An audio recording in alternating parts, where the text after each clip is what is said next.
I want to talk for a moment about Martin Luther King Jr. In Atlanta on April 10th, 1960, Dr. King addressed Spelman College. It's the nation's oldest historically black college for women. As a Morehouse man, this was something of a homecoming for King. He told the audience, quote, "Morehouse men always consider it a privilege to speak to Spelman ladies," end quote. They were sister colleges in Atlanta. Dr. King's profile as a civil rights activist was growing. It was the dawn of a nationwide student sit-in movement, a nonviolent civil rights protest tactic. And that particular movement started in Greensboro, North Carolina, when a group of black college students sat at a Woolworth's lunch counter and were denied service. They refused to leave, and the next day more students joined the sit-in. A wave of sit-ins spread across college towns in the South. People got arrested. The news coverage increased. Change, though still years away, was coming. That day in 1960 at Spelman College, Dr. King gave a speech titled, "Keep Moving from This Mountain." He concluded that speech with this line, quote, "If you can't fly, run. If you can't run, walk. If you can't walk, crawl. But by all means, keep moving," end quote. Keep moving. Dr. King was telling those college protesters, he was telling black people all over the Jim Crow South, he was telling any and all Americans, black or white, who were seeking a free and just nation, to hold the line. When times get tough, do whatever it is you have to do and whatever it is that is within your power and ability to do to hold the line. Tomorrow, on Martin Luther King Jr. Day, Donald Trump will be sworn into office for a second time. For many Americans, 75 million in fact, it's not how they envisioned January 20th, 2025. 75 million Americans voted for a different outcome. This election was presented as a do or die for democracy and for American freedoms. Pregnant women are dying now as they lose access to prenatal care and abortion. Parts of the country are literally on fire. Retribution is being promised at the highest levels of the incoming government, and our outgoing president is leaving on a note of warning about a new American oligarchy that is rising to power. Many of you saw the writing on the wall and did what you felt was right leading up to and on November 5th, but it was not enough. And so here we are. Still, it's not too late. When Donald Trump takes the oath tomorrow at noon Eastern, when he puts his right hand on the Bible and utters the words, "I do solemnly swear that I will faithfully execute the office of the President of the United States," end quote, consider that your starting line. That is the moment when your work, when our work truly starts. Your vote on November 5th was crucial, but this time it wasn't enough. And so we who consider ourselves foot soldiers for democracy, well, a brand new job begins for us tomorrow at noon, and that job is to find and pave a way forward. Doctors do not walk into the exam room and decide that the patient is too sick to treat. Firefighters don't show up at the scene and say, "This fire's too big, our ladders aren't long enough, our hoses won't reach the top," and then leave. They all, like us, are not given the privilege of saying this job is too big, this job is too tough. In fact, the opposite is true. Never before has your work been more important.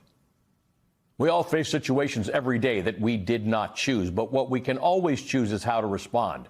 And in this case, the response is to find a way, your way, forward. There are tangible things you can do right now. Petition your elected officials about positions that you think they should take. Stand against them. Volunteer for organizations like Planned Parenthood or community groups that are fighting book bans. Get involved in your local government, from your community boards to your school boards to your city council. Vote in every election, especially your local elections, your school board, your town council, your dog catcher. Do not forget judges. Exercise your right to vote each and every time that right is available to you. Engage in peaceful protest. As the late John Lewis said, get in good trouble. Donate to causes dear to your heart. Don't eschew politics, because being cynical about politics is a privilege of those who have never had to live a single day without it. Our ancestors didn't struggle, fight, and in some cases die so that we could look away because it all feels like too much.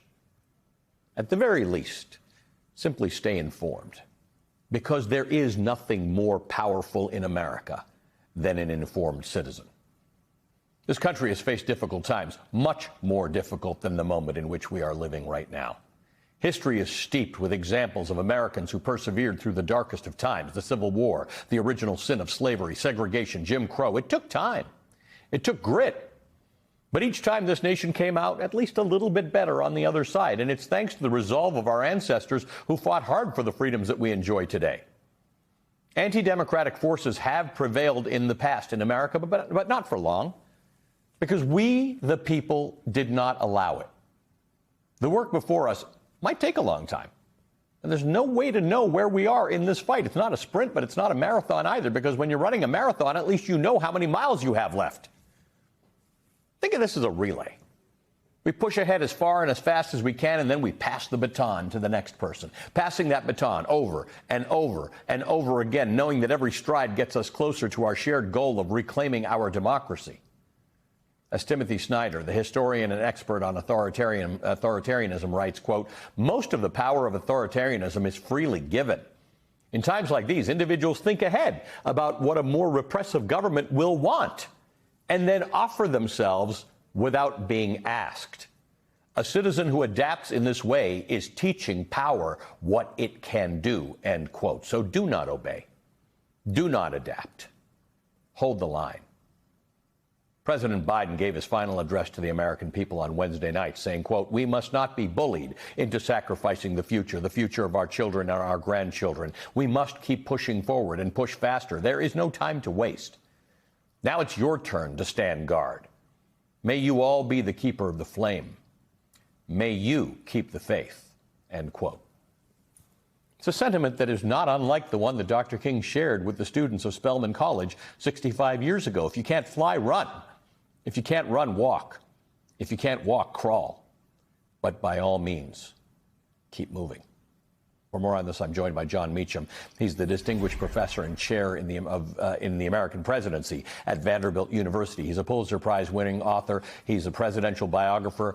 I should mention that Jon occasionally advises President Biden on historical matters and major speeches. Jon, thank you for being with us today. I'm not making this up. I really believe I'm not turning away tomorrow. I am going to see this as work that needs to be done. No one's off the hook. If your team didn't win, you're not off the hook in the preservation of democracy. Not at all. I think you're exactly right. And I was thinking when you were quoting Dr. King in his final Sunday sermon in 1968, 4 days before he'd be shot to death in Memphis, he was at the Washington National Cathedral, and he said, "I can never be what I ought to be until you are what you ought to be. And you can never be what you ought to be until I am what I ought to be. That's the way God's universe is made. That's the way it's structured." This is a moral question. Democracy is fundamentally a human undertaking. It's a recognition of human frailty, of human appetite. It's an attempt to check us from our worst impulses and to point a way to where our best impulses might find fruition. And so because it's human, it's going to be up and down and back and forth. I mean, everyone watching is a better person than I am, but I know that, which is not hard, so don't get cocky, but I know that if I do the right thing 51% of the time, that's a heck of a good day.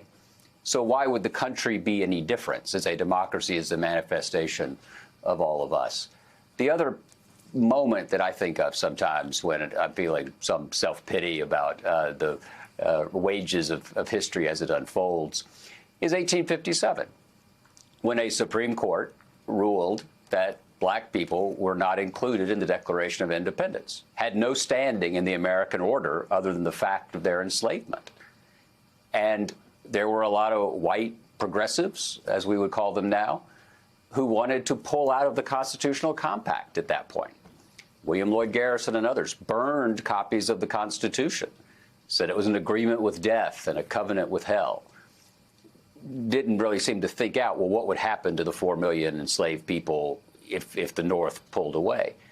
And it was Frederick Douglass, who had been born in enslavement in Maryland, who said no, that the fiat of the Almighty, let there be light, has not yet spent its force, and that there is no soil more conducive to the growth of reform than American soil.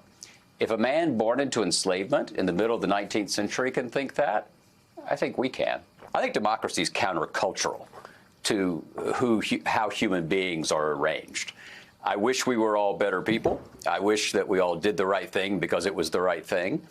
But all human history tells us that we tend to do what's good for us at the expense of what might be good for the many, right? The good for the whole. And so the brilliance of the American founding was to recognize that, to recognize our fallibility, to recognize our frailties, and to create a system where no one force could be predominant. And so we the people, and as you said in a brilliant way earlier, the definition of we the people in many ways is the story of the country. Mm-hmm. What is the antecedent of we the people? To go full dork, is in many ways the story of the American experiment, and it continues to unfold. And questions of human identity and power and respect, shared prosperity, these are all absolutely at the heart of who we are. And it is a we.